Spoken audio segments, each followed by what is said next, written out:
जिस high voltage action के साथ चुनावी प्रचार भारतीय जनता पार्टी ने किया था हैदराबाद में, उसका असर दिख रहा है। पुराने मिजाज से निकलते हुए बीजेपी म्युनिसिपल चुनाव में बढ़त लेती हुई दिखाई दे रही है। बहुमत का आंकड़ा अभी तक के रुझानों के मुताबिक, हमारे साथ कई खास मेहमान लगातार बने हुए हैं, लेकिन तस्वीरें हम दिखा रहे हैं आपको उस चुनाव प्रचार की जिसमें बीजेपी अध्यक्ष जेपी नड्डा ने कमान संभाली। जिस तरह से उन्होंने प्रचार को आगे ले जाने के बाद यूपी के मुख्यमंत्री योगी आदित्यनाथ चुनावी मैदान में उतरे, फिर गृह मंत्री पहुंचे। अभी तक के रुझान साफ संकेत देते हुए कि उस हाई वोल्टेज इलेक्शन कैंपेन का असर दिख रहा है।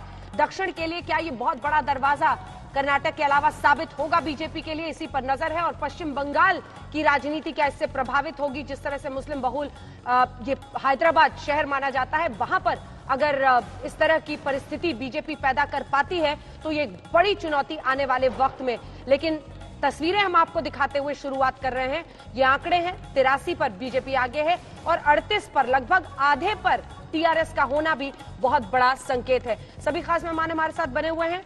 गौरव भाटिया बीजेपी की तरफ से हमारे साथ जुड़ेंगे, संगीत रागी जी, आशुतोष जी, संजय कुमार जी लगातार हमारे साथ बने हुए हैं। लेकिन सबसे पहले आपको लिए चलते हैं हैदराबाद, जिससे शहर की पहचान है उस चार मीनार के आगे, लेकिन उसी के एक दीवार से लगे हुए भाग्य लक्ष्मी मंदिर के इर्द गिर्द बीजेपी अपनी चुनावी धुरी को खड़ा कर पाने में अभी तक चित्रा कामयाब दिख रही है। बिल्कुल सही कहा अंजना आपने कि कम से कम ऐसा लग रहा है अभी तक के जितने भी रुझान सामने आए हैं कि भारतीय जनता पार्टी ने जो अलग जगह थी इस जगह से उसमें कामयाबी मिल रही है। देखिए हमारी बातों के साथ ही अब यहाँ पर आरती का भी कार्यक्रम शुरू हो चुका है और बाहर भारी भीड़ आप जैसा कि भक्तों की देख पा रही हैं। और आपको बता दें कि उत्तर दक्षिण में जो पिलर है उसी से सटा हुआ बिल्कुल ये भाग्य लक्ष्मी मंदिर, और यहाँ पर दूर दूर से आज सुबह से ही भक्तों की भारी भीड़, चूंकि आज शुक्रवार का दिन है और इस समय देखिए आरती हो रही है और आरती के लिए भारी तादाद में यहाँ पर श्रद्धालुओं का जमावड़ा है। कुल मिलाकर इस भाग्य लक्ष्मी मंदिर में आकर अमित शाह ने जो आशीर्वाद लिया और उसके बाद अपनी जो चुनावी कैंपेन की उन्होंने शुरुआत की थी, ऐसा लग रहा है कि उसका असर दिखता हुआ नजर आ रहा है। यहाँ लोगों से जब आप बातचीत करेंगे, देखिए बीजेपी ने जिस तरह का कैंपेन किया है वैसा कैंपेन लोकल चुनावों में इसके पहले कभी नहीं हुआ। और भारतीय जनता पार्टी ने अपने दिग्गजों के जरिए जो बड़ा मैसेज न सिर्फ हैदराबाद बल्कि पूरे के पूरे तेलंगाना में देने की कोशिश की है, उससे वो कामयाब नजर आ रही है। और यकीनन अगर आज बीजेपी यहाँ पर बड़ी बढ़त हासिल करती है, अगर वो, हालांकि रुझान है शाम तक नतीजे कुछ भी हो सकते हैं, लेकिन अगर यही रुझान ट्रेंड में बदलते हुए चले गए और आखिरी जो रिजल्ट है ऐसे सामने आए तो यकीनन उसके लिए बहुत बड़ा फायदा होगा।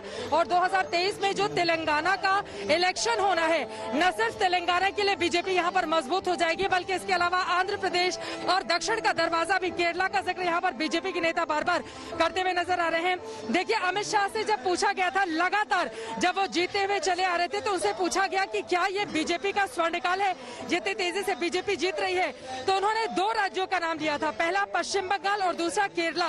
उन्होंने कहा था कि जब तक इन दोनों जगहों पर बीजेपी नहीं जीतती है तब तक उसका स्वर्णकाल नहीं आएगा।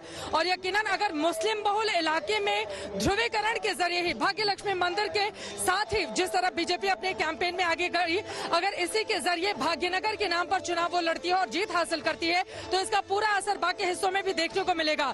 और बीजेपी के लिए ये एक बहुत बड़ी उपलब्धि, क्योंकि एक महीने पहले तक अंजना अगर आप हैदराबाद आए तो कोई भी ये नहीं कहता कि बीजेपी इतनी बड़ी बढ़त 2016 में जो सिर्फ 3 सीटें जीतती है वो 2020 आते आते इस तरह की लीड हासिल कर लेगी, इसकी उम्मीद किसी को नहीं थी। एक बार फिर से मैं आपको तस्वीरें दिखाना चाहूंगी। देखिए 12 बज रहे हैं इस वक्त, लेकिन यहाँ का चूंकि अलग मिजाज का ये शहर है, भाग्य लक्ष्मी मंदिर में 12 बजे इस वक्त आरती चल रही है अंदर और भारी भीड़ यहाँ पर श्रद्धालुओं के बाहर दिखाई दे रही है। यकीनन ये वो लोग हैं जो आस्थावान हैं, जो दूर दूर से सिर्फ चार मीनार और उसके आसपास के हिस्सों से नहीं बल्कि पूरे हैदराबाद में अलग अलग हिस्सों से होते हुए यहाँ पर पहुंचे हैं। और इसी वजह से इस जगह को चुनने का अपने आप में बहुत बड़ा रिलेवेंस था। इसी वजह से अमित शाह ने यहाँ पर आकर पहले दर्शन किया, एक बड़ा मैसेज दिया और उसके बाद देखिए इसका भी अपना अलग ही महत्व है। चूंकि ये स्थायी मंदिर नहीं है, स्थायी मंदिर बनाने की दिशा में काम शुरू हुए थे, लेकिन 2012 में यहाँ पर कंट्रोवर्सी के बाद हाई कोर्ट का स्टे ऑर्डर आ गया, जिसके बाद ये अस्थायी मंदिर है। लेकिन इसकी मान्यता इतनी ज्यादा है कि न सिर्फ तेलंगाना से आसपास के हिस्सों से लोग भारी तादाद में यहाँ पर आते हैं माता रानी के दर्शन और पूजन करने के लिए। दिलचस्प और महत्वपूर्ण ये भी होगा, देखिए 6 महीने के अंदर 5 राज्यों में इलेक्शन है, जिनमें सबसे बड़ा है पश्चिम बंगाल। पश्चिम बंगाल जीतने के लिए पूरा जोर बीजेपी लगा रही है। उसके बाद 2022 की अगर हम बात करें, 2022 में उत्तर प्रदेश, अब आपने पश्चिम बंगाल को छू ही दिया है, तो गौरव भाटिया आ गए हैं। गौरव भाटिया से पूछ लेते हैं कि हैदराबाद से अगर भाग्य खुलेगा तो पश्चिम बंगाल में भी उसका असर होगा कि नहीं होगा। गौरव भाटिया, और साथ ही साथ यहां तो ओवैसी थे, ओवैसी के साथ आपकी नूरा कुश्ती हुई तो टीआरएस को पटकनी पड़ गई। बंगाल में क्या कीजिएगा, वहां ओवैसी कहां है? रोहित जी, सबसे पहले तो देखिए, दूसरों की बैसाखियों पर नहीं चलते हैं, हम अपनी क्षमता पे दौड़ते हैं और एक संदेश पूरे भारत में जाएगा। आज के इस चुनाव को गली नुक्कड़ का चुनाव। सर आवाज नहीं आ रही है ठीक से, माफी गौरव जी, ठीक से सुन नहीं पा रहे, इसको दुरुस्त कर लेते हैं जरा। अब हो गई, हाँ, अब देखिए बोल के आवाज ठीक है जी, अब ठीक है, बोलिए। धन्यवाद रोहित जी। मैं शुरुआत करना चाहता हूं कि धन्यवाद देते हैं हम ग्रेटर हैदराबाद जो क्षेत्र पड़ता है वहां के नागरिकों की और वोटर के। अभी ये रुझान है, लेकिन एक बात बिल्कुल स्पष्ट हो गई है। स्पष्ट ये हो गया है कि कोई चुनाव छोटा नहीं होता है।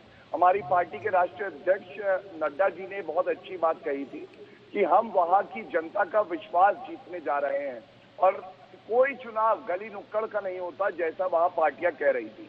दूसरी बात आपने कहा नूरा कुश्ती। देखिए, अभी अंजना जी कह रही थी बॉक्सिंग रिंग, तो उनके ही इलाके में घुस के नॉकआउट किया है। और क्यों नॉकआउट किया है मैं आपको बताता हूं। हमें किसी और की बैसाखियां नहीं चाहिए रोहित जी और अंजना जी। हम लोग अपनी क्षमता पे दौड़ते हैं, आम जनता से जुड़ के कार्य करते हैं और हमारे लिए चुनाव मायने नहीं रखते, हमारी विचारधारा मायने रखती है। किन मुद्दों पे चुनाव लड़ा गया? पहला, विकास। नरेंद्र मोदी जी का जो गुजरात मॉडल है, अब दक्षिण भारत भी कह रहा है इलू इलू, हमें विकास चाहिए नरेंद्र मोदी जी का। दूसरी बात, जो वंशवाद वहां दिखाई देता है, एक ही परिवार पूरा का पूरा ग्रेटर हैदराबाद तेलंगाना लूट लेगा, क्यों भाई? गरीबों का क्या होगा? और तीसरा, सांप्रदायिक राजनीति। जो लोग कह रहे थे तुम्हारी नस्ल खत्म कर दें, उस विकास वाले मॉडल में अब हैदराबाद को भाग्यनगर बनाना भी शामिल है। उस विकास मॉडल में आप लोगों ने ओल्ड हैदराबाद में सर्जिकल स्ट्राइक कर देंगे, ये भी शामिल कर दिया है। उसी में आपने कह दिया कि ओवैसी जिन्ना के अवतार हैं। तो अब तो आपका विकास मॉडल ऐसा है जिसमें ये बातें ज्यादा दबदबे के साथ होती हैं। शायद उनकी आवाज अब नहीं आ रही है। नहीं, अंजना जी, आप हाँ, सुन पा रही हैं? जी हाँ, जी, हाँ, सुन पा रहे, बोलिए। बोलिए। अंजना जी, देखिए, विकास का मतलब नहीं है कि हिंदू अस्मिता की बात नहीं होती। और मैं आपको अभी उदाहरण दे रहा था कि पूरी की पूरी नस्ल खत्म कर देंगे। इतनी किसी की हैसियत नहीं है कि हमारी नस्ल खत्म कर दे। 15 मिनट के लिए पुलिस हटा दो, हम 15 करोड़ हैं, 100 करोड़ पे भारी हैं, इसका जवाब दिया है। और हाँ, हम लोग चाहते हैं कि सौहार्द बना रहे, हिंदू मुस्लिम सिख ईसाई जैन बुद्ध सब एक साथ रहें, विकास की बात करें। लेकिन प्राथमिकता एक धर्म विशेष को क्यों दी जाती है? ये गलत है, ये संविधान के विपरीत है। और इसीलिए जिन्होंने कानून फाड़ा था संसद के पटल पे, आज जनता ने उनकी राजनीति को फाड़ दिया। श्रवण जी हैं हमारे साथ अभी। श्रवण जी जवाब देंगे इसका। श्रवण जी, यहां पर तो ईवीएम का भी रोना कोई नहीं रो सकता है, पेपर बैलेट से वोटिंग हुई है। ठीक है, लोग वोट जिनको चुनना चाहते हैं उनको चुन लेते हैं। मगर जैसा गौरव जी ने बताया कि और आप भी टिप्पणी दी थी उससे पहले आपकी पहली बयान में कि सर्जिकल स्ट्राइक वाली बात आगे लाए थे और यानी एमआईएम का ऑफिस को तोड़फोड़ करने की बात कर रहे थे और भाग्यनगर हैदराबाद का नाम बदलने की बात किए थे। मगर कोई डेवलपमेंट नैरेटिव अनफॉर्चुनेटली ना एमआईएम लाई है सामने, या नहीं भारतीय जनता पार्टी भी लाई है। दूसरी बात है, इतना बड़ी बात कर रहे बीजेपी नेता लोग आज भ्रष्टाचार के खिलाफ आज भारतीय जनता पार्टी लड़ेगी। पिछले 7 साल में आप किया क्या?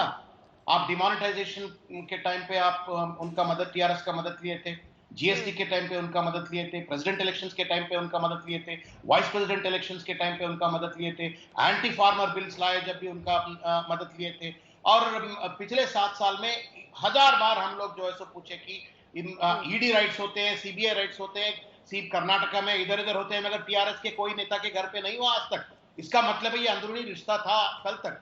आज जो है सो एक वैक्यूम महसूस किया, उसके वैक्यूम में उन लोग कैपिटलाइज करने की कोशिश कर रहे हैं, वो भी डेवलपमेंट नैरेटिव के जरिए नहीं, सिर्फ लोगों की भावनाओं को भड़का के जो है सो भाग्यनगर जैसी मुद्दा सामने लाके जो है सो लोगों को भड़काने की कोशिश कर रहे हैं। जब उनको वोट मिले तो या तो ईवीएम खराब है या फिर जनता मैनिपुलेट हो गई। आप यही समझाते रहिए 2 आउट ऑफ 150 आने पर। एक ब्रेक, इससे पहले कि हम आगे बढ़े, आपके पास आ रही हूँ श्रवण जी, आ रही हूँ। आपको समझना होगा, आईने में देखना होगा। वहां का खोट से अगर आपको सीटें मिल जाती तो बहुत आसान होता है। ये आपको जरा सुना देते हैं अभी तक चुनावी प्रचार में जो जो बातें कही गई हैं और जो जो हावी रहे हैं मुद्दे चुनाव प्रचार में, सुनिए। यहाँ पर शहीद हुए उन बलिदानियों का भव्य स्मारक करा करके इस नगर को एक बार फिर से भाग्य नगर के रूप में बदल करके इसका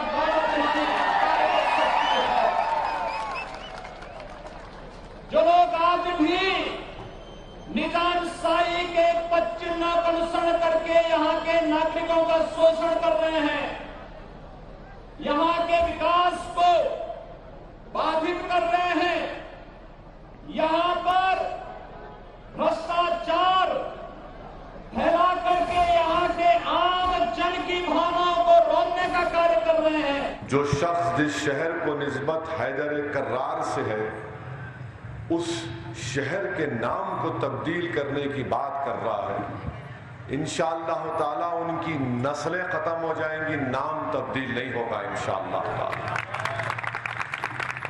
मगर जब कोई ये कह रहा है तो इसका हमको नोट लेना है। Every single illegal person inside the country will be removed out. There is no doubt about it. Let OIC not live in his Disneyland, dreamland. Every single illegal Rohingya that he tries to protect, we will throw all of them out. చెప్తున్నా సున్నా అక్బరుద్దీన్, एक बार BJP का government आंदे, तेरे को, तेरे भाई को, तेरा पूरे MIM पार्टी को मेरे जूते के पास लगा दो, मेरे जूते के नीचे लगा दो, समझा? एक बार बीजेपी का गवर्नमेंट तेलंगाना में आंदे, तेरी जिंदगी भर मेरी जूती के नीचे गुजरता। इस रैबिड इस्लामिज्म MIM को वोट देना नेशन के इंटरेस्ट में नहीं है। MIM रोहिंग्याओं के नामों को डाल रही, अब तो अफगानियों का भी जिक्र हो गया माशाल्लाह। माने हम जो है रोहिंग्या के नाम आ गए, अफगानी आ गए, पाकिस्तानी आ गए। अरे कहां ये बात साफ जाहिर कर रही है कि बीजेपी फ्रस्ट्रेशन का शिकार हो चुकी है, बुखलाहट का शिकार हो चुकी है और बीजेपी इस बल्दिया के इलेक्शन में अपनी शिकस्त को तस्लीम कर चुकी है इंशाअल्लाह। Friends, please think about this. Why this municipal elections is of national importance. If you vote for OIC here, OIC becomes strong in Maharashtra. If you vote for OIC here, OIC becomes strong in Bihar. If you vote for OIC here, OIC becomes strong in a Muslim locality in Karnataka. If you support OIC here, OIC will become strong in Uttar Pradesh. And what does OIC mean? Who is OIC? OIC is Muhammad Ali Jinnah's new avatar. We must defeat him. अब किसी एक चेपीदे शोरबे ने कह दिया कि मजलिस के जो सदर है वो जिन्ना है। आप ये देखिए कि इलेक्शन बल्दिया का हो रहा है, ना बरखी के बारे में बात, ना लाइट या स्कूल का इंतजाम के बारे में बात। अगर इन तमाम लोगों को कोई मर्द नजर आता है तो असदुद्दीन ओवैसी नजर आता है। जितना इस मुल्क पर माथे पे तिलक लगाने वाले का हक है, उतना ही सर पे टोपी पहनकर चेहरे पे सुन्नत पालने वाले का भी है। इस मुल्क पर पगड़ी पहनने वाले ईसाई का भी, सिख का भी है, गले में सलीब लटकाने वाले ईसाई का भी है, पारसी का भी है। ये मुल्क किसी की एक की बाप की जाति नहीं है। A TRS or MIM are two faces of the same coin. आप ऐसे टॉस कर दो, हेड्स भी आए टेल्स भी आए, कोई फर्क नहीं पड़ता है। Heads I win, tells you lose, यही होता है। आइए आपको लिए चलते हैं। आसिम वकार साहब इस वक्त हमारे साथ AIMIM के प्रवक्ता भी जुड़ गए हैं। वकार साहब, अभी शुरुआती रुझान ही है, सुबह के 12 बज रहे हैं, बल्कि मिड आफ्टरनून जिसे कहिए, लेकिन क्या भाग्यनगर वाले हावी होते दिख रहे हैं हैदराबाद वालों पर? नहीं, ऐसा नहीं है। हैदराबाद है और वहाँ सभी हैदराबाद वाले हैं। भाग्यनगर वाले उत्तर प्रदेश है। तो मैं समझता हूँ उत्तर प्रदेश वाले जो हैं वो हैदराबाद वाले जो हैं उनको एक्सेप्ट नहीं करेंगे। क्लियर डिवीजन हो गया है मतलब हैदराबाद में? कोई डिवीजन नहीं है, किसी तरह का कोई डिवीजन नहीं है। रिजल्ट आने दीजिए, अभी आप लोग को जो डिवीजन दिख रहा है वो दिखना बंद हो जाएगा। लेकिन कांग्रेस हमेशा यही कहती है कि आप दोनों अपनी अपनी धार्मिक पहचान वाली राजनीति करते हैं, आपको हैदराबाद और विकास से लेना देना नहीं होता है, एक दूसरे के पूरक बन गए हैं बीजेपी और AIMIM। देखिए, मजलिस इत्तेहादुल मुस्लिमीन की जो बुनियाद है वो 1957 में पड़ी। भारतीय जनता पार्टी उस वक्त नहीं थी। मजलिस इत्तेहादुल मुस्लिमीन का जो एजेंडा 1957 में था, हैदराबाद का डेवलपमेंट, हैदराबाद की तरक्की, आज भी मजलिस इत्तेहादुल मुस्लिमीन उसी एजेंडे पर है। फखरे मिल्लत साहब ने बुनियाद डाली थी, जनाब वाहिद ओवैसी साहब ने। उनका जो एजेंडा था, आज उनके ग्रैंडसन जनाब असद ओवैसी साहब, अकबर ओवैसी साहब उसी एजेंडे पे कायम है। और कांग्रेस भी 10 साल तक MIM के साथ रही। इंदिरा गांधी मोहतरमा जो थी वो खुद मजलिस इत्तेहादुल मुस्लिमीन के ऑफिस दारुस्सलाम चल कर गई थी। तो अब आप ये बता दीजिए कि जब राहुल गांधी जी की दादी वहां गई थी, राजीव गांधी जी की वालदा वहां गई थी, तो क्या उनको नहीं मालूम था कि हमारा एजेंडा क्या है? हमारा एजेंडा उस वक्त भी तरक्की का था, आज भी तरक्की का है। श्रवण जी, इसका जवाब दीजिए।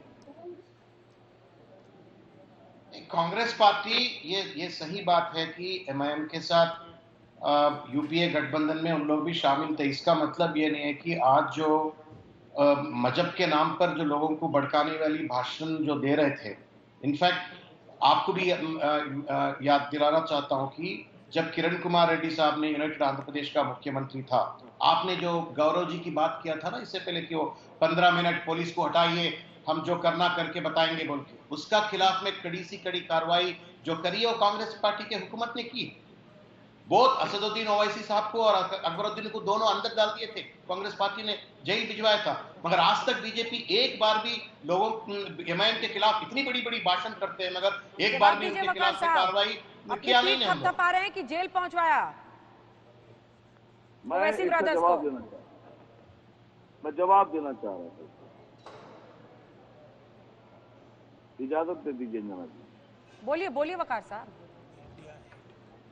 देखिए, मैं कांग्रेस के जो लीडर बैठे हैं इनसे कहना चाहता हूं कि आपने कार्रवाई अकबर ओवैसी साहब के खिलाफ भी की, आपने कार्रवाई लालू यादव के खिलाफ भी की, जेल भेज दिया, लेकिन आप कभी कार्रवाई बाल ठाकरे के खिलाफ नहीं कर पाए। ना आपने कभी कार्रवाई मस्जिद गिराने वालों के खिलाफ की, ना आपने कार्रवाई कभी गुजरात में नरसंहार करने वालों के खिलाफ की। आप कार्रवाई नहीं करते हैं सर। आप सबसे बड़े हिंदू मुसलमान के जन्मदाता हैं। आपने हमेशा उन लोगों के खिलाफ कार्रवाई की जिनसे आपकी राजनीति को खतरा लगा, जिनसे आपको लगा कि ये एक एक की बात करेंगे, एक एक की बुनियाद से, यूनिटी की बुनियाद से राजनीति करेंगे। कहाँ बीजेपी से भिड़ना था, आप तो श्रवण जी पर ही पड़ गए।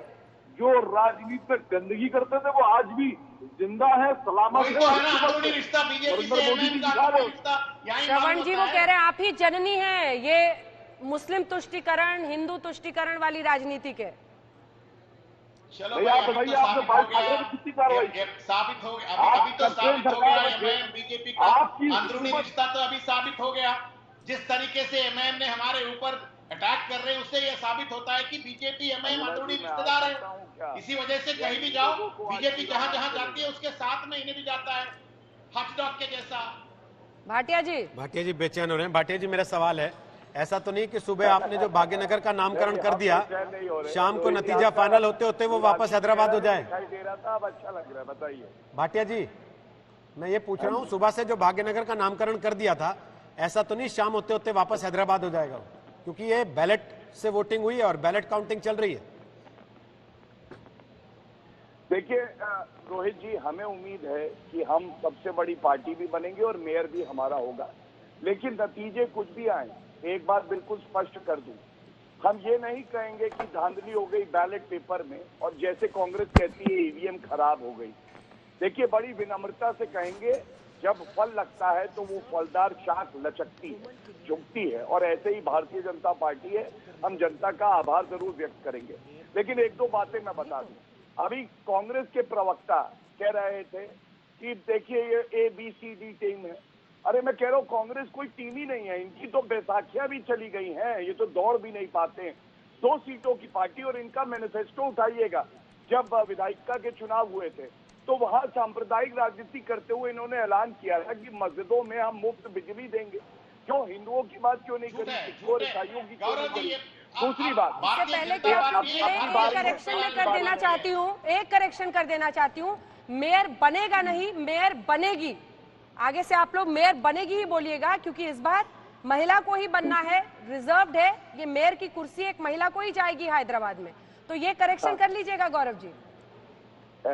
अंजना जी, बनेगा बनेगी जेंडर न्यूट्रल होते हैं ये सारे पद, मैं आपको बता रहा हूँ। संविधान में भी देखिए और जो एक्ट होता है उसमें भी ये जेंडर न्यूट्रल है। लेकिन अगर आपके चेहरे की मुस्कान रहती है ये कहने से कि मेयर बनेगी, तो मैं 5 बार कहूंगा सीट रिजर्व्ड है वुमेन, सीट रिजर्व्ड है सर वुमेन कैंडिडेट के लिए। बिल्कुल सही बात कह रही हैं। मैं केवल इतना कह रहा हूँ कि आपकी मुस्कान बनी रहे, और अच्छी बात आपने बताई, मेयर बनेगी ही कहेंगे। सर हमारी मुस्कान के लिए नहीं, संविधान के लिए कहिए। चलिए आगे बढ़िए। ठीक है, अच्छा अब AIMIM का उत्तर दे देते हैं।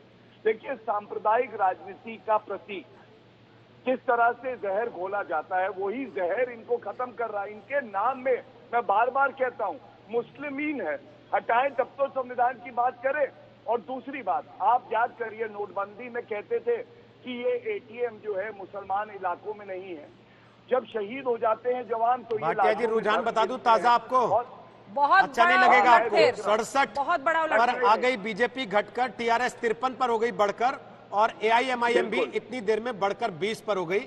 आप इससे खुश रह सकते हैं कि कांग्रेस अब भी 2 पर ही है और तब भी 2 पर ही थी। फिलहाल तक की ये स्थिति है।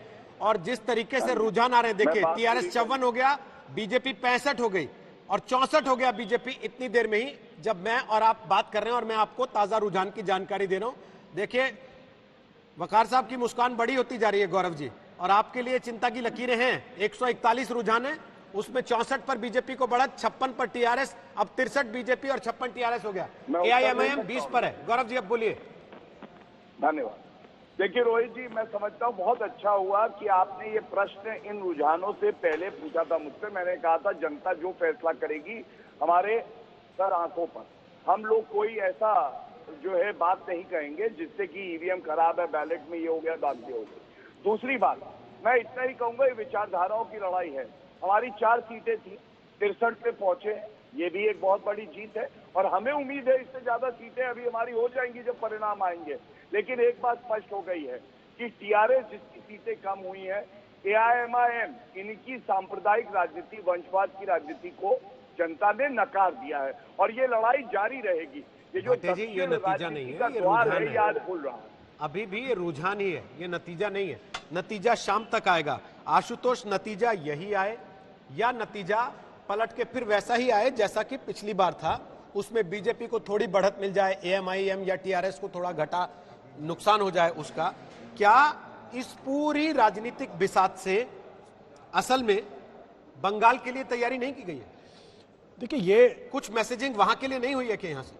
मैंने शुरू में इस बात को कहा था कि ये महज एक संयोग नहीं प्रयोग है, और इस बात के लिए बीजेपी की दाद देनी पड़ेगी कि उन्होंने पूरी ताकत झोंकी इस वहां पे, और ये देखने की कोशिश की कि अगर इस तरीके से हम चुनाव लड़ें तो क्या यहाँ के चुनाव को बदल सकते हैं या नहीं बदल सकते।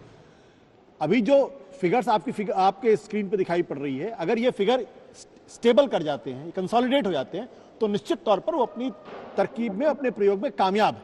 लेकिन एक बात हमको मानना पड़ेगा कि जो बंगाल का चुनाव होगा उस पर हैदराबाद का कोई बहुत ज्यादा असर पड़ेगा कहना थोड़ा मुश्किल है। लेकिन वहां पर अगर ओवैसी जाते हैं और ओवैसी जाने के बाद उसी तरीके की पॉलिटिक्स करते हैं जिस तरीके की पॉलिटिक्स उन्होंने बिहार के अंदर की है, मामला पलटता दिख रहा है। किसका होगा हैदराबाद में? एक बार फिर वही पुरानी पार्टी आगे बाजी मारती हुई दिखाई दे रही है, जिसमें टीआरएस अभी तक के रुझानों के मुताबिक जो फर्स्ट राउंड में सामने है। आइए आपको जल्दी से वो आंकड़े दिखा देते हैं जिससे आप समझ पाएंगे कि तस्वीर कैसे पलट रही है। ग्रेटर हैदराबाद चुनाव में अब कांटे की टक्कर साफ दिखाई दे रही है। पहले दौर की मतगणना पूरी होने के बाद रुझान बदल गए हैं। टीआरएस ने बहुत तेज बढ़त बढ़ाई है और 56 सीटों पर, अब बल्कि 59 सीटों पर टीआरएस आगे हो गई है। बीजेपी 60 पर, यानी कि बराबर की टक्कर। एआईएमआईएम 20 सीटों पर आगे और कांग्रेस 2 सीट पर इस समय आगे चल रही है। ये तस्वीर टीआरएस नंबर 1 बन गई है 60 सीटों के साथ। 60 सीटों के साथ नंबर 1, 61 और बीजेपी 58 सीटों पर इस समय नंबर 2 की पार्टी हो गई है। कांग्रेस 2 और एआईएमआईएम 20 सीट पर आगे। इस वक्त का ये रुझान। और असीम वकार, आपका आना आपकी पार्टी से ज्यादा टीआरएस के लिए लकीरा, और बीजेपी वाले सुबह से कह रहे हैं ये फ्रेंड्स एंड फैमिली वाला गठबंधन का चुनाव है, लड़ भले अलग अलग रहे। असीम वकार सर, बहुत बहुत शुक्रिया सर। देखिए, आसिम वकार जैसे बहुत लोग हैं हैदराबाद में।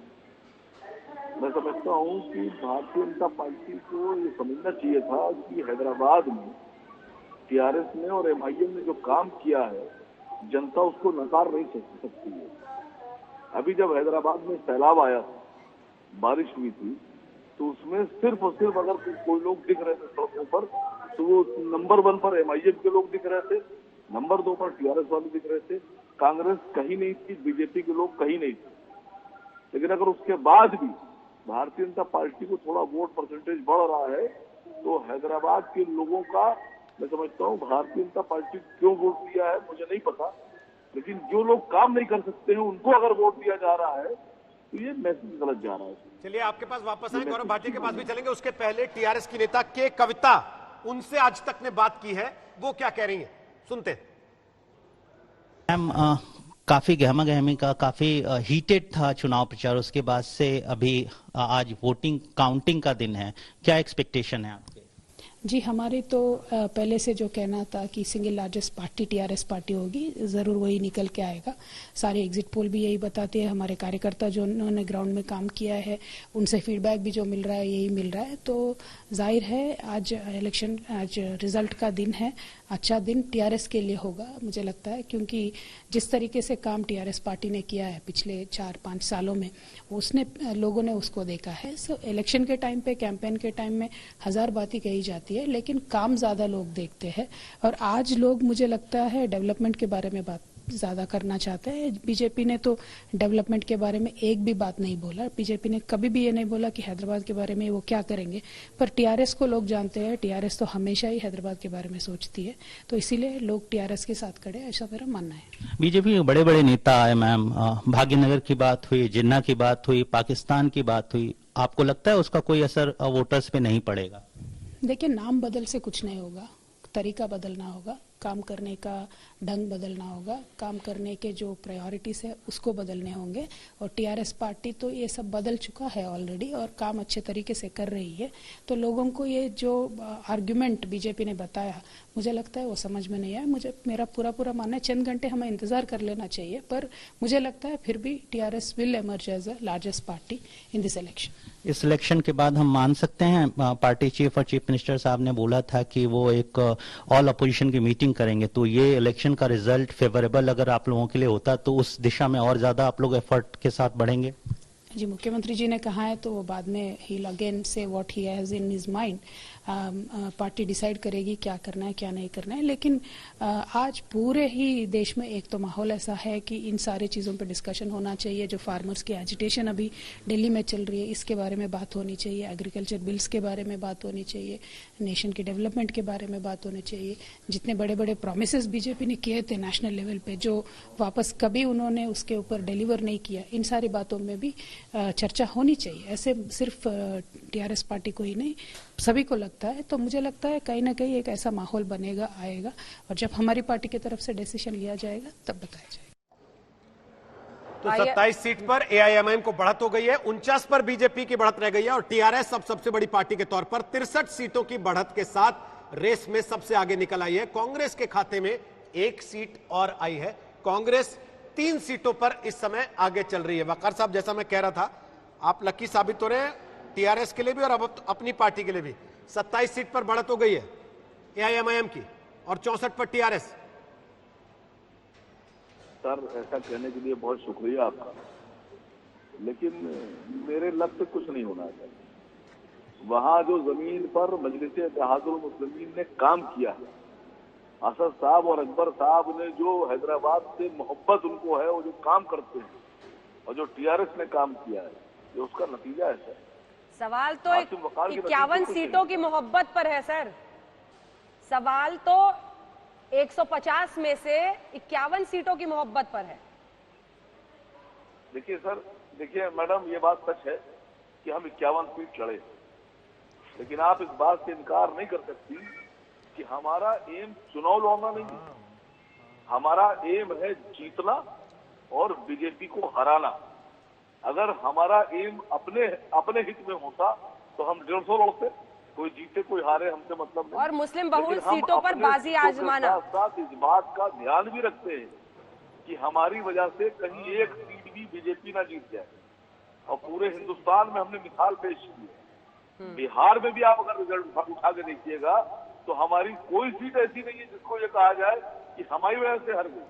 ठीक है, बीजेपी आगे निकल गई है, बीजेपी आगे निकल गई है। अगर हम हारे, आप कह रहे हैं 51 सीटें ऐसी चुनी जिस पर आपकी जीत पक्की थी, बाकी छोड़ी टीआरएस के लिए, वरना बीजेपी को फायदा हो जाता।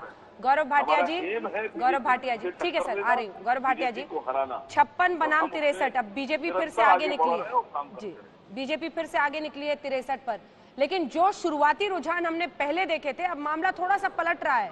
क्या ये संकेत साफ है कि आप निजाम कल्चर हटाना चाहते थे, लेकिन अपना मिजाज हैदराबाद बहुत ज्यादा बदलने वाला नहीं है?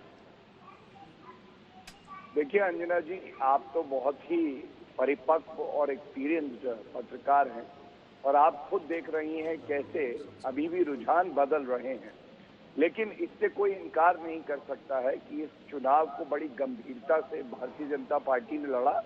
हमारे सारे वरिष्ठ नेता भी जमीन पे गए, वहां जनता से संपर्क किया, और जहां हमारी 4 सीटें थी पिछले चुनाव में और अब 63 पे हम आगे हैं, तो एक बड़ी सफलता भारतीय जनता पार्टी को लगी है। और हमारा मुकाबला टीआरएस से है, और टीआरएस की अगर आप सीटें देखें तो 99 से 56 हुई, तो काफी बड़ी संख्या में कम हो रही है। तो मैं समझता हूं परिणामों का इंतजार करके और उसके बाद एक सकारात्मक चर्चा सभी पहलुओं पे की जा सकती है।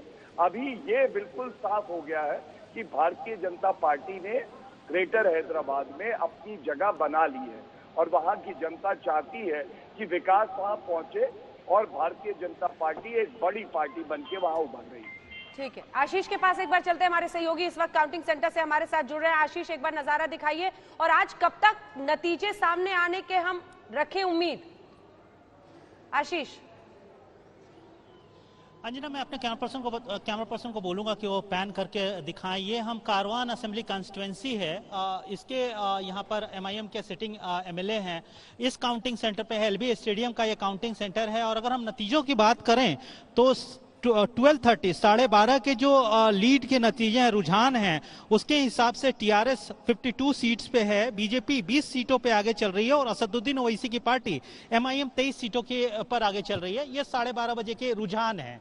पहले राउंड की काउंटिंग चल रही है, अलग अलग सेंटर्स पे पूरे 30 कुल काउंटिंग सेंटर्स हैं। खास बात यह है कि अभी तक जो नतीजे अनाउंस हुए उसमें एक नतीजा की घोषणा हुई है, और वो एमआईएम के खाते में गई है। एमआईएम के पूर्व मेयर रहे हैं हैदराबाद के माजिद हुसैन, उन्होंने मेहंदीपट्टनम डिवीजन से जीत हासिल की है, इसकी घोषणा हो चुकी है। तो एक सीट पर अभी तक नतीजा आया है, एमआईएम ने उस सीट पर कब्जा किया है। एमआईएम के पूर्व मेयर हैं माजिद हुसैन, उनको विजेता घोषित किया गया। खास बात माजिद हुसैन की अंजना ये कि माजिद हुसैन बिहार के असेंबली पोल्स में एमआईएम के पोल इंचार्ज थे, तो माजिद हुसैन की जीत की घोषणा हो चुकी है। उसके अलावा टीआरएस लीड कर रही है, बीजेपी उनके पीछे है और तीसरे पोजीशन पे एमआईएम चल रही है। काउंटिंग के पूरे जो फर्स्ट राउंड की काउंटिंग है उसके करीब करीब 1 घंटे और लगेंगे, क्योंकि कई सारे काउंटिंग सेंटर्स पे वोट का और बूथ के जो वोट्स हैं उनका ज्यादा आंकड़ा है। मेहंदीपट्टनम एक छोटा डिवीजन था, इसलिए वहां के नतीजे सबसे पहले आ गए हैं, लेकिन कुछ और जो डिवीजन है उनके नतीजे अगले 1 घंटे में हमें मिलने की उम्मीद है। अंजना, ठीक है आशीष, अगर आशीष, हम बात करें कि इस पर नजर रखते हैं, जो एक नतीजों के एक पूरे सवाल तरीके आपसे से है, क्या जमीन पर वो ध्रुवीकरण दिखा जिसमें भाग्य लक्ष्मी मंदिर, भाग्य नगर, अवतार है जिन्ना के ओवैसी बीजेपी का प्लान था, तो दूसरी तरफ था कि तुम्हारी नस्लें बर्बाद हो जाएंगी, हैदराबाद का नाम नहीं बदल पाओगे। ध्रुवीकरण क्या इन चुनावों में था? अंजना, इसको नकारा नहीं जा सकता। जिस तरीके से भारतीय जनता पार्टी के टॉप लीडरशिप यहां आते हैं हैदराबाद में, और एक खास जो उनका निशाना रहा वो असदुद्दीन ओवैसी और असदुद्दीन ओवैसी की पार्टी एमआईएम रही, तो जाहिर तौर पे जमीन पर ध्रुवीकरण तो साफ दिख रहा था। खास तौर पे जो युवा वर्ग है वो बीजेपी की तरफ ज्यादा आकर्षित था, वहीं 40 साल से ऊपर के लोग टीआरएस की तरफ आकर्षित थे। तो ये तो साफ रहा कि ध्रुवीकरण हुआ है इस इलेक्शन में। अगर हम कैंपेन की बात करें तो भारतीय जनता पार्टी के पास करीब करीब 9 दिन का कैंपेन मिला नोटिफिकेशन के बाद। टीआरएस का ये प्लान था कि वो नोटिफिकेशन के बाद तुरंत इलेक्शन पे जाएगी। पहले से रूलिंग पार्टी तैयार बैठी थी चुनाव के लिए, उनका मानना था कि अपोजिशन को टाइम नहीं दिया जाएगा तो कैंपेन नहीं कर पाएंगे और उनकी जीत ज्यादा मजबूती के साथ वो जीत दर्ज करेंगे। लेकिन बीजेपी ने अपने कद्दावर नेताओं को यहाँ उतार कर वो जो 9 दिन का टाइम है, धुआंधार चुनाव प्रचार, बड़े बड़े नेताओं के भाषणबाजियां, उस चुनाव में बीजेपी को अचानक से प्रिंसिपल अपोजिशन, जो कि पिछले 2016 के चुनाव में मात्र 3 सीट हासिल की थी जीएचएमसी के चुनाव में बीजेपी ने, उसने अचानक से इन 9 दिनों के धुआंधार प्रचार में अपने आप को प्रिंसिपल अपोजिशन बना दिया। चलिए वापस आते हैं आपके पास और बात करेंगे। आशीष ग्राउंड से रिपोर्टिंग कर रहे हैं, वहां से बता रहे हैं कि इस वक्त गणित कैसे है, और गणित जो स्क्रीन पर है वो आपके सामने, बीजेपी 63, टीआरएस 56, एआईएमआईएम 20 और कांग्रेस 2 सीट पर बढ़त दिखा रही है। और लगातार यह आंकड़ा अब बदल रहा है, जो कुछ देर तक बीजेपी को एक फील गुड का एहसास दे रहा था। रागी जी, कॉन्फिडेंस डोल रहा है कि नहीं? नहीं, मुझे लगता है कि यदि भारतीय जनता पार्टी 63 सीट लेकर के आती है तो आप सोच सकते हैं कि कितना बड़ा अपने पक्ष में वो मैंडेट है, उसके पक्ष में ये मैंडेट है। जहां पर पिछली बार 3 या 4 सीट थे, वहां पर यदि आपको 63 सीट आ जाती है और तो मुझे लगता है कि ये बहुत अच्छी उन्होंने फाइट दिया है भारतीय जनता पार्टी ने। टीआरएस देखिए अभी तो हो गई बीजेपी, अभी तो एआईएमआईएम 28 हो गया। सेकंड राउंड का चल रहा है। शुरू में वो सुधांशु जी ने वो ठीक कहा था कि अभी ये शुरुआती रुझान है, हो सकता है कि इसमें बहुत सारे बदलाव आए। देखिए सामान्यतः होता क्या है कि शहरों के अंदर कुछ पॉकेट्स बने होते हैं, ये डिपेंड करता है कि उस पॉकेट से किस प्रकार से वोटें आ रही है। यदि मुस्लिम पॉकेट से वोट यदि आ रहा होगा तो हो सकता है कि वो एक तरफा किसी पार्टी के पक्ष में जा रहा हो। वैसे ही कोई तो आधा वोट मुस्लिम पॉकेट से ही आना है, फिर क्या कीजिएगा? नहीं है, आधा नहीं है, ऐसा नहीं है, आधा नहीं है, 40 और 42 मुस्लिम वोट है, 42 और 58 का रेशियो है। तो मुझे लगता है कि इसमें 42 और 52 का रेशियो है, तो उसमें अंतर दिखेगा। बट इसका कॉन्फिडेंस और ये मुझे लगता है कि एक पार्टी साउथ में जाने के लिए जो प्रयास कर रही है, सारे दरवाजे यहीं से खोलेंगे, साउथ का भी, पश्चिम बंगाल जब तक आप उत्साहित थे, मुझे बड़ी हैरानी हो रही है, जोश से बात कर रहे थे। संगीत रागी जी सुबह बहुत ऊर्जा के साथ बात कर रहे थे, आशुतोष जी खुश हो गए कि चलिए इनको भी थोड़ी। देखिए सुबह संगीत रागी जी बड़े ऊर्जा में थे, बड़ी ओजस्विता में दिखाई पड़ रहे थे, बड़े बड़े दावे कर रहे थे, अचानक आवाज में नरमी आ गई। वही पूछा मैंने कि वो गर्मजोशी आशुतोष जी की आवाज में चली गई है। नहीं, हम तो सुबह में ऐसे ही बात कर रहे हैं। देखिए ओवैसी के पक्ष में बेचारे ये ऐसे भी बोलते हैं, कभी कभी टेलीविजन पे लड़ाई कर लेते हैं, लेकिन रहते हमेशा यही है कि इनका ओवैसी का जो सेकुलर वोट है, देख लीजिए, ओवैसी का जो सेकुलर वोट है वो टूटना नहीं चाहिए। इनका एक ही कंसर्न है। कह रहे लव हेट रिलेशनशिप है आपका ओवैसी के साथ। मुझे इसमें कोई किसी तरीके कोई हैरानी नहीं होती। भले संगीत रागी जैसे लोग किसानों को देशद्रोही बताए, मुस्लिम परस्त बताए, पाकिस्तान पर, तो अगर मुझे भी बताते तो मुझे कोई हैरानी नहीं होती। दिक्कत यह है कि आपकी आवाज इतनी दब क्यों गई है।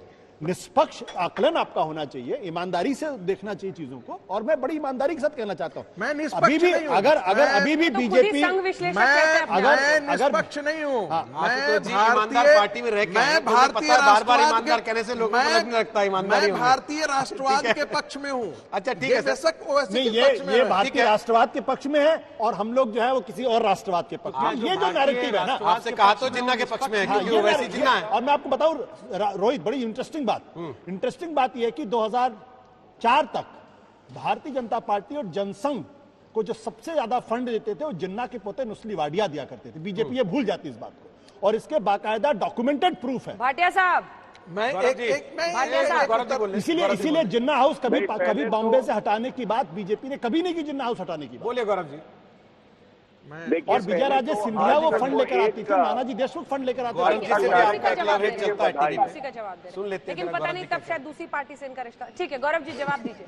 मैं देता हूं। देखिए, पहले तो आज तक को धन्यवाद कि आपने एक विश्लेषक, बेचारे जो मूर्छित थे, जिनके प्राण निकल रहे थे, उनको वेंटिलेटर देके उनकी सांसें वापस कर दी है। लेकिन मैं ये कहूंगा कि ये जो ध्रुवीकरण की बात होती है, ये विचित्र बात है कि अगर भाग्य लक्ष्मी मंदिर चले जाए हम लोग, तो हम सांप्रदायिक है, ध्रुवीकरण कर रहे हैं। लेकिन दूसरी पार्टियां मैनिफेस्टो में कहें कि हम आरक्षण देंगे धर्म के आधार पे, तो ठीक है। अगर वो कहें कि भाई मुसलमानों के लिए ही हम हैं, नाम में मुसलमान रखे, तो ठीक है।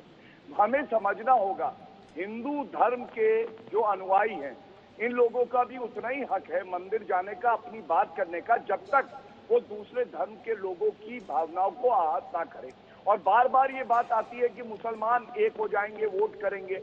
तो मैं इतना ही कहूंगा, जिस दिन हिंदुओं ने ऐसा सोचना शुरुआत कर दी कि सारे हिंदू एक हो जाओ, तो इनका सुपड़ा साफ हो जाएगा। अरे सर, कहाँ ले जा रहे हैं? बोले ना, कहाँ ले जा रहे हैं सर? भाटिया जी, हिंदुओं ने सोच लिया, मुस्लिमों ने सोच लिया, इसको मत कीजिए सर, पॉलिटिकली रखिए, पार्टियों की बात कीजिए, देश की जनता के प्रवक्ता मत बन जाइए। एक जगह खड़ा कर दिया और गौरव जी बोल रहे हैं, गौरव जी को बोल रहे हैं, इसको काउंटर करना है। वो बोलिए, फिर आप काउंटर कीजिए। आप लोग एक बात मुझे बताइए, अगर अमित शाह जी भाग्य लक्ष्मी मंदिर चले गए तो ये ध्रुवीकरण है, लेकिन पार्लियामेंट में अल्लाहू अकबर के नारे लगा दिए ओवैसी जी ने, तो कोई बात नहीं है। अगर ये बोला जाए कांग्रेस मुस्लिम पार्टी है, कोई बात नहीं। मैं केवल एक बात कह रहा हूँ, हमने हमेशा विकास की राजनीति करी है, लेकिन हिंदू अस्मिता से कोई समझौता हम नहीं करेंगे। ये सवाल हम लोग असदुद्दीन ओवैसी से हमेशा पूछते हैं गौरव जी, और ये सवाल हमने कई बार उनसे पूछा है कि आप हर लाइन में, हर दूसरे शब्द में इंशाअल्लाह कहते हैं, उधर जय श्री राम कहते हैं, तो आप उनको सांप्रदायिक कह देते हैं। लेकिन वकार साहब, अभी तक के जो रुझान है, अब मामला पलट रहा है, 31 के करीब आप पहुंच गए हैं और 43 पर बीजेपी का ये राइज बता रहा है कि उन्होंने अपने हाई वोल्टेज कैंपेन के जरिए एक एंट्री तो मार ली है, चाहे आप इसको कितना भी नकारें।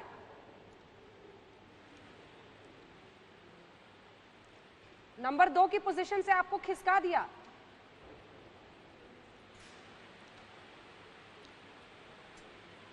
आवाज नहीं आ रही उनकी, बोलिए बोलिए। पता नहीं आपकी मेरी आवाज आप तक पहुंच रही? बोलिए बोलिए, पहुंच रही है। आ रही है, बोलिए बोलिए, आप सुन रहे हैं। पता नहीं यार,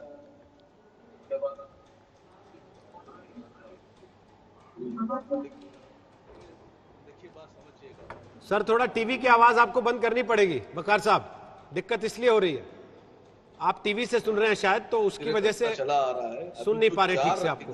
4 बीजेपी के नीचे 43 है ना, इसमें जहाँ पे 4 है, यहाँ पे भी 0 आ जाए।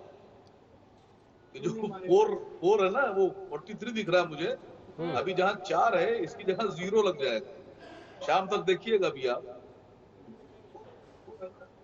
ये यकीन है हमारा, हैदराबाद वालों का यकीन है, ये हैदराबादियों का यकीन है।